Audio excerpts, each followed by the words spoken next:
finite square well.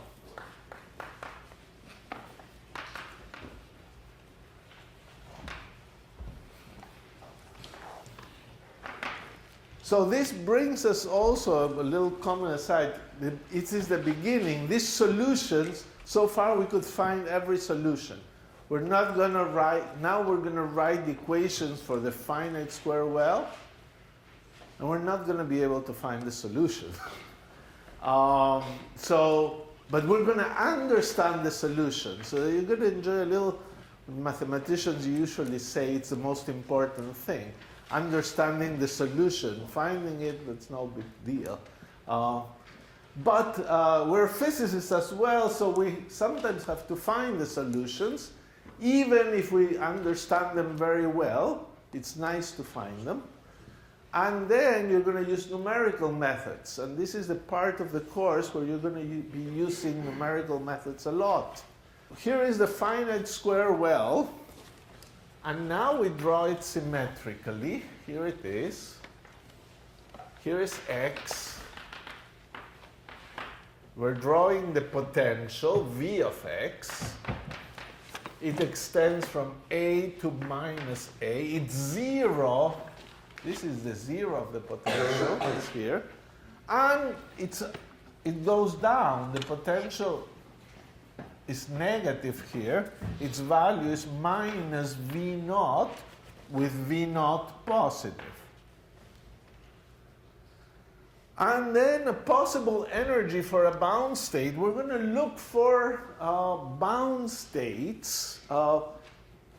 Bound states are normalizable states, normalizable solutions of the Schrödinger equation. So we're going to look for them, look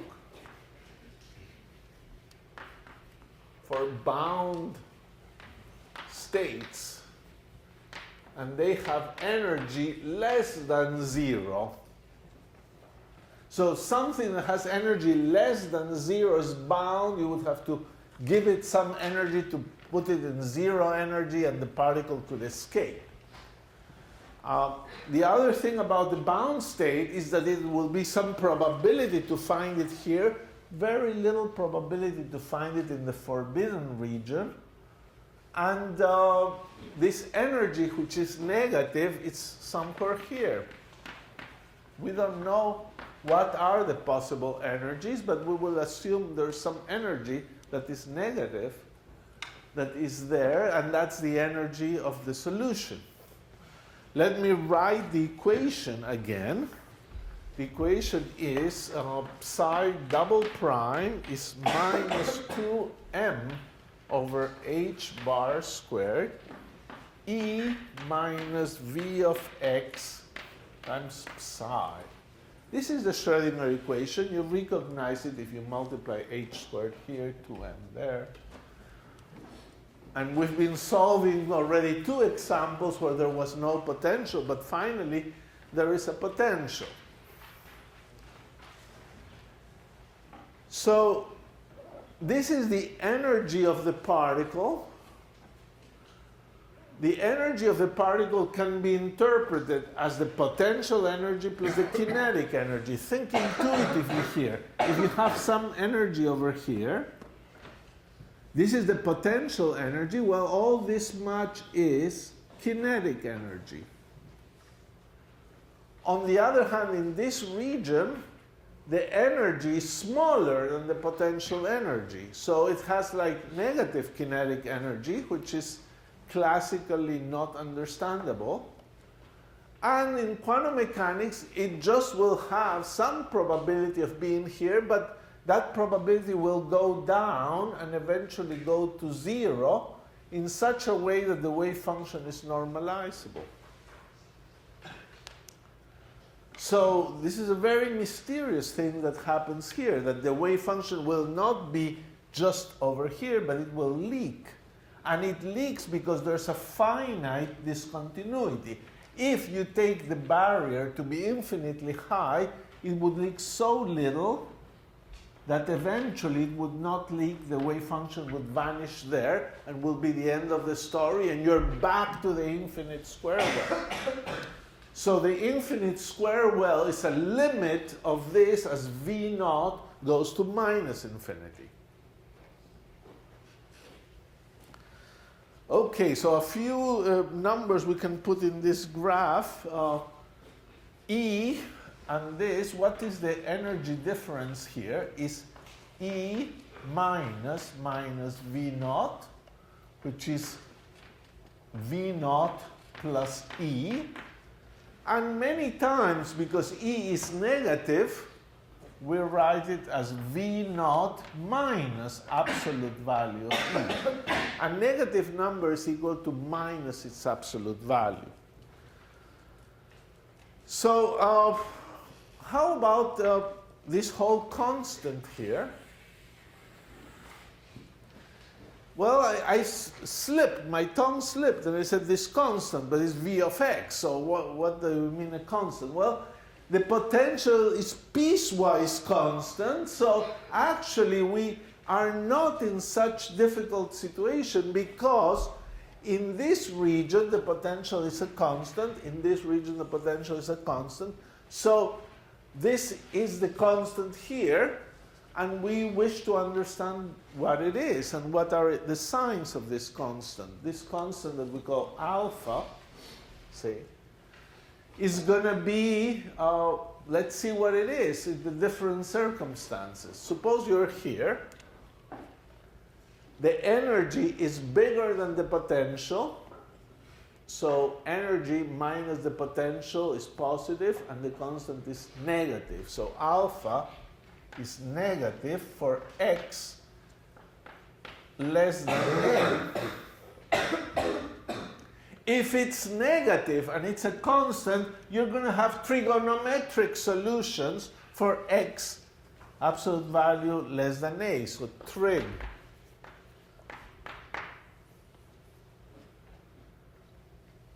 On the other region, alpha will be positive for x greater than a. And you will have exponentials, real exponentials. I'll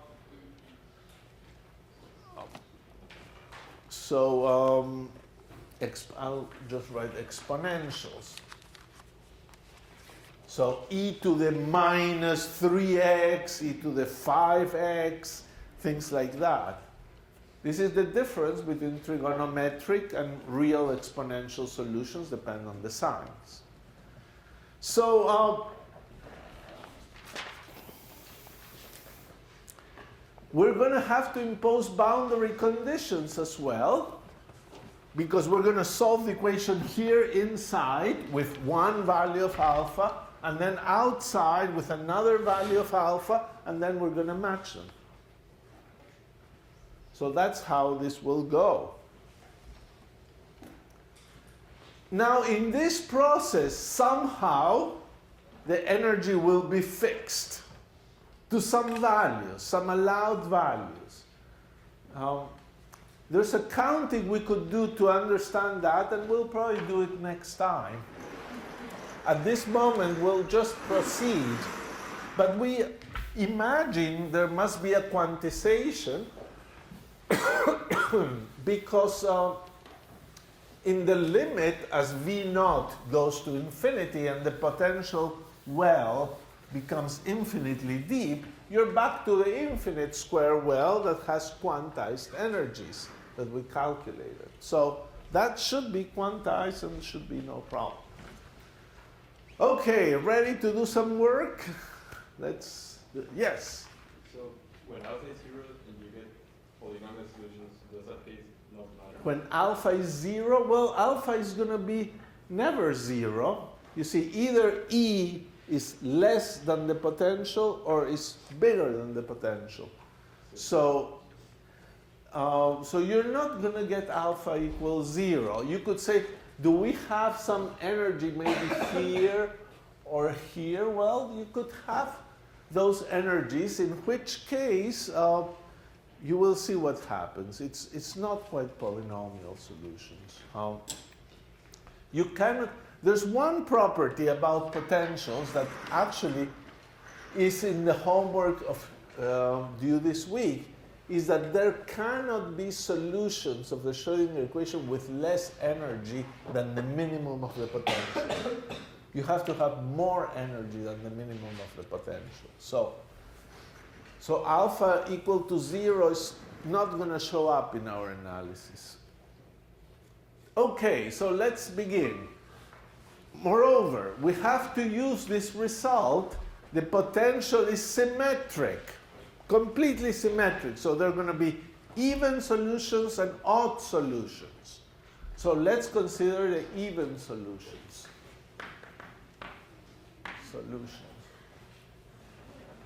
So those are solutions psi of minus x is equal to psi of x. Now, you will see how I solve this thing now, and the lesson of all of this is the relevance of unit-free numbers. Unit-free numbers are going to be your best friends in solving these equations. So it will look like I'm not solving anything except making more and more definitions. And all of a sudden, the solution will be there. And it's a power of notation as well. This problem can be very messy if you don't have the right notation. If you were solving it alone, if we would stop the lecture now and you would go home, you would probably find something very messy for quite a bit, and then maybe you clean it up little by little, and eventually something nice shows up. So here's what we're going to do. We're solving for x in between a and minus a, even solutions.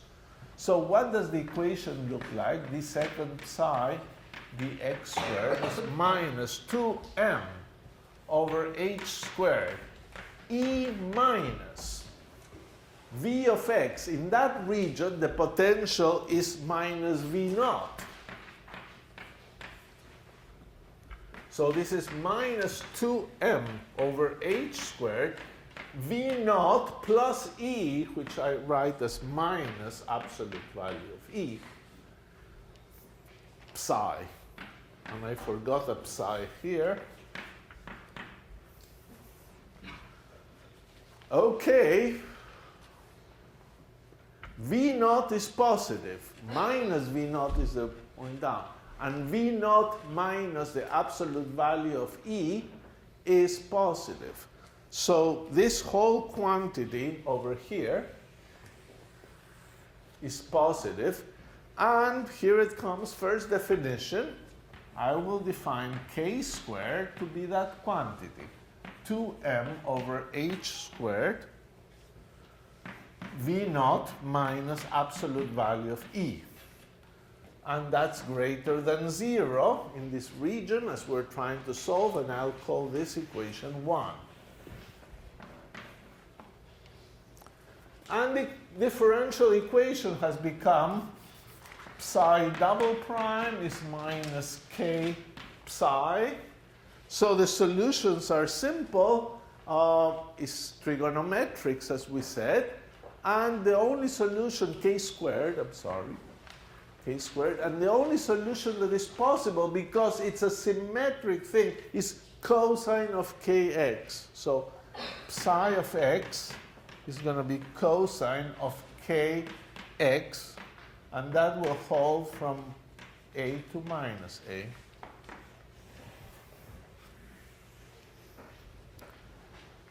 End of story, actually, for that part of the potential. You could ask, 1 second, you could say, you're going to normalize these things, aren't you? Or, well, the fact is I won't normalize them. It's just a lot of work, and it's a little messy.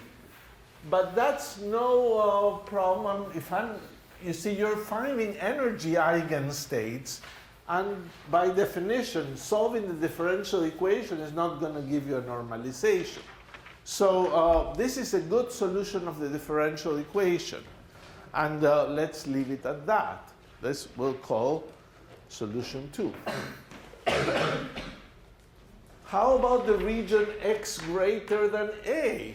Well, what does the differential equation look like? Well, it looks like psi double prime is equal to minus 2 m over h squared E psi.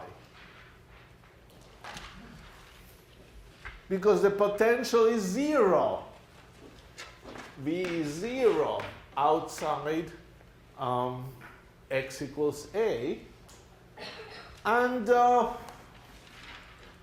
here again, you want to look at the equation and know the sign. So maybe better to put the absolute value here. So this is 2m absolute value of E over h squared psi. And one more definition. Kappa squared is going to be 2m E over h squared. That's definition number, equation number 3. The equation has become psi double prime equal kappa squared psi. And the solutions for that are exponentials. Solutions are psi goes like e to the plus minus kappa x. You see, the solution we're constructing is symmetric, is even. So let's worry just about one side. If one side works, the other side will work as well. So I will just write that for psi of x is e to the minus kappa x. That's a solution for x greater than a. If I just did that, I would be making a mistake.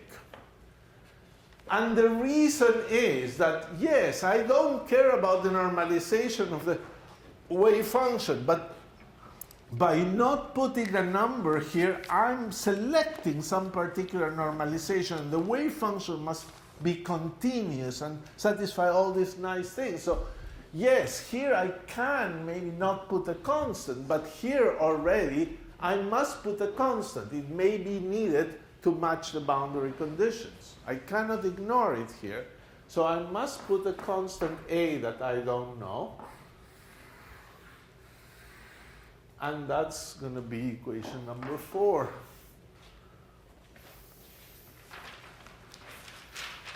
Now look at your definitions. K squared for a trigonometric. Kappa, many people use kappa for things that go with exponentials. But look, k squared and kappa squared satisfy a very nice relation. If you add them up, k squared plus kappa squared, is the energy part cancels and you get 2m v naught, which is positive, over h squared. Well, that's not so bad. But we want to keep defining things. How can I make this really nice? If it didn't have units, it would be much nicer. This is full of units.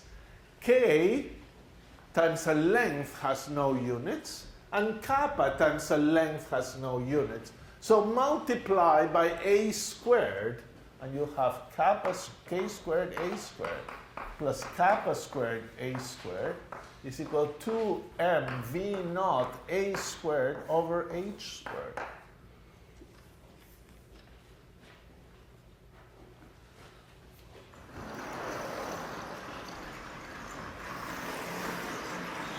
Now, say, well, yes, this looks nice. So let's make the new definitions. So don't lose track of what we're doing. We need to find the energy. That's basically what we want. What are the possible energies? And we already included two constants, kappa, k, and kappa. And they have these properties here. So let me define psi to be kappa a, and it will be defined to be positive. Kappa is defined to be positive, and k is defined to be positive. And maybe, yeah. Eta, you will define it to be Ka. It's unit free, no units.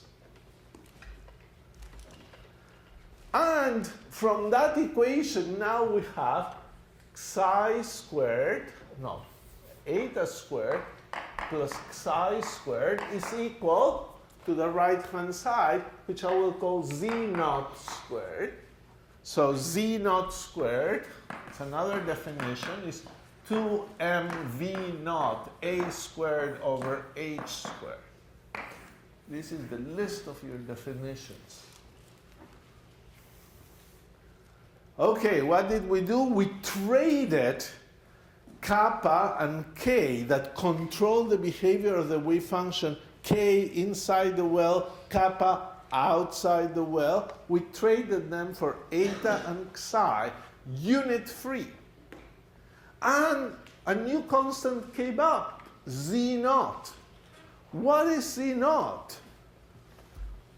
Well, z naught is a very interesting constant. It's a number that you can construct out of the parameters of your potential.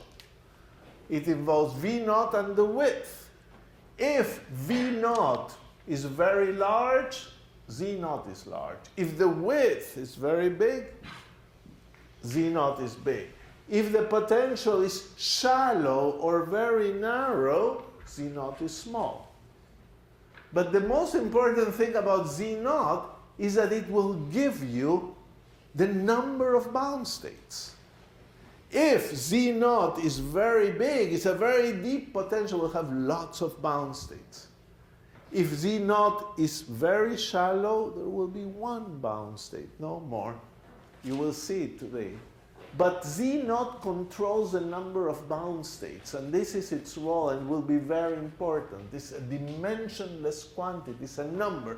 If somebody says, I have a potential with z naught equal 5, you can tell me immediately 3 bound states or some number of bound states. That's the nice thing about z naught. And this is a very nice looking equation. It's the equation of a circle in the eta xi plane.